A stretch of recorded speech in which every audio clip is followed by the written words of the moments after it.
It's the rematch nobody wants, but everybody's gonna get. Biden versus Trump Part 2. Battle of the Grandpas. you know, majority of the country do not want to see this matchup, but this is the matchup the country's gonna get. It's gonna be Biden versus Trump 2.0. A lot of people say there's a lot at stake. They say democracy is at stake. They say that the both candidates are two old men that are not in touch with what needs to happen into the country. One has a cult following, and one party seems to only be backing him because he is the front runner at the moment. So, that leads you to think that this could be a crazy election season, to say the least. Over the last years, inflation has been high. We have gone to these stores and we've seen prices are basically double, sometimes triple the price of stuff that used to be a certain price. And you go in the store and you see them at crazy prices right now. So, that hurts a lot of people's pockets. But they say unemployment is at an all-time low.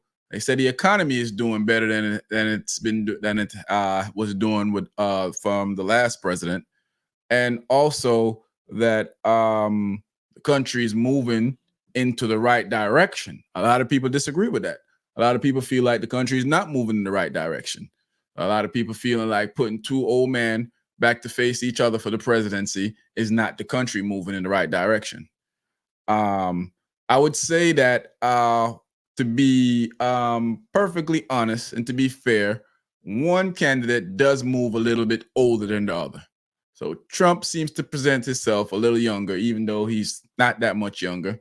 Biden does present himself as an old man that falls, an old man that stutter when he talks. I know that Biden has a stuttering problem ever since I knew who he was.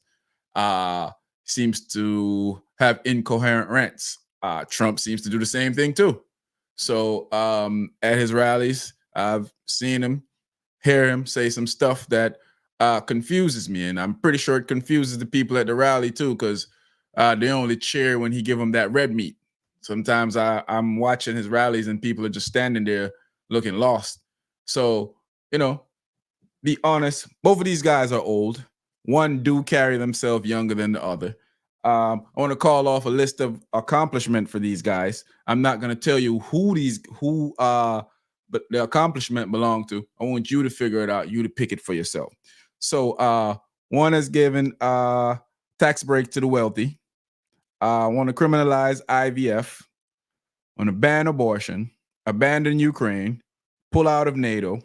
They're 500 million in debt, liable for rape, attempted a coup on the country, hated by almost everyone that worked in his cabinet. That's one of the president.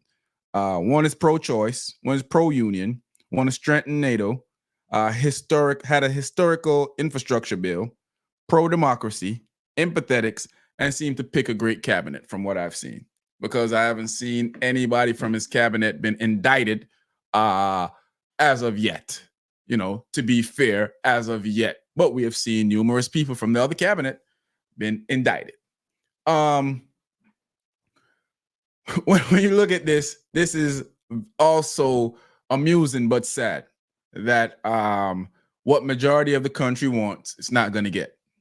And that often leads me to wonder, like, if majority of the country wants something, how does a minority of the country get to tell the majority of the country what to do? This is one of the few countries, but might be the only country that the minority gets to tell the majority of the country how to operate and what to do.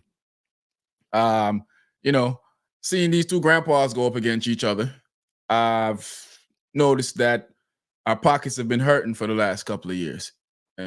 COVID came in, COVID ramshacked the world. Everybody was under pressure. All countries was under pressure. Inflation is at an all-time high, or was at an all-time high. Inflation is still pretty high, that is ramaging people's pockets right now. The whole world is dealing with inflation, so we can't just blame it on what's going on in the country. I've seen they're saying that America has been dealing with inflation the best out of all the superpowers of what's going on. I've seen record high gross pricing for these businesses that are charging us a bunch of money and using the excuses of COVID had them backed up and backlog, and so they're making record high in money right now, and still at this point are charging us ridiculous amounts of money to pay for stuff in the store. I think Congress should get together and have a bill or do something about that. Crack down on, you know, how these people are charging us. But, Congress can't work together. Congress, I think that there should be an overseer of Congress. So when these guys are not doing their job, they get to take their job away from them and send them back home, because just sitting there and not passing any bills and not doing absolutely nothing to help Americans doesn't make any sense to me. You get voted to go do a job, and half of the time they're not doing absolutely anything there. And the obstructures of the obstructure of who are not trying to pass laws and trying to help make bills and trying to help the country be better, I think they shouldn't have a job. I think there should be an overseer to remove that person, or they should be have a chance for the people to revote to remove that person from Congress if they deem fit. But yeah, man, I can't say I'm looking forward for this election. As most people would say, I see the job that Joe Biden is doing. I can't say that he's doing a bad job. I've watched him pass some bills and the stuff that he has tried to get passed through the House and the Senate. He's having an issue with it because one party is not going to sign off on the other party. And it's been like this for years. So we're not going to just say it's because of Joe Biden or because of Donald Trump. We're going to say that politicians decide how they want to work and if they want to work together. I do know that Donald Trump has a controlling interest over the Republican Party. Like, he is the Don, he's the Teflon Don of the Republican Party. If he say jump, they ask him how high. Biden tells the Democratic Party jump, they might tell him go off, go jump off a building. So there's a difference with the hold that Trump has on his party and that the hold that Biden has on his party. Biden might have a small hold on a small group of people, but Trump seems to have a big hold on a wide group of people in his party. When you look at this, I don't see a lot of happy faces coming up for election time, and I don't know if I don't see a lot of people are energized to go out to vote. So I think there's going to be a lot of people that sit this one out. But I would encourage everybody I know to not sit this one out and go out and vote. I think that they say that democracy is at stake. It could be.